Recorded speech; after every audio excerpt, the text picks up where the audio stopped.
kapag hindi kayo bumaba sa walker. Hindi kayo matututong magbike kapag hindi kayo pumidal. Hindi kayo matututong magmotor kapag hindi kayo marunong bumalanse.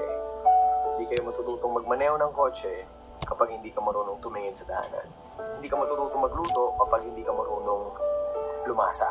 So, hindi mo matututunan ng isang bagay kapag hindi mo ginawa. Yan ang tinatawag nating learn by doing.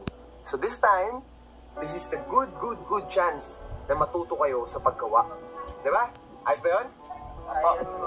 Okay, nice. Tanggap na nila. Ba't ka nag-gopo? Ba't kayo nag-gopo? Opo rin ako eh. Sabi na Tolgo, ikaw pasakawa, ako repeater.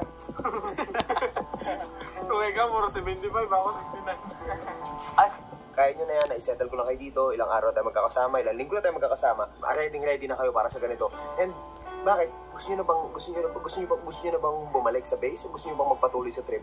patuloy sa tayo. Sige na. Go na. Oh, yun yung ibig ko sabihin. So that's why. Dito na muna kayo. Tuloy nyo yan. Nandiyan yung tatlong motor ninyo. Capable yung mga yan, no? Diba? Capable yan, pare. Wawasak ng daan yan, pare. Okay? So kayo nang bahala. Wawasak ng daan, pero huwag kayo yung mawawasak, ha? Yung pa nagmamaneho, ha? Ayoko nang mayabang, ha? Huwag nyo hahaluan ng yabang ang pagmamaneho ng motor. Iba resulta niyan, ha? Tried and tested ko na yan. Alright? Ingat kayo, ha? Alright, bye, guys. Take care. Tayo na magkaranggi.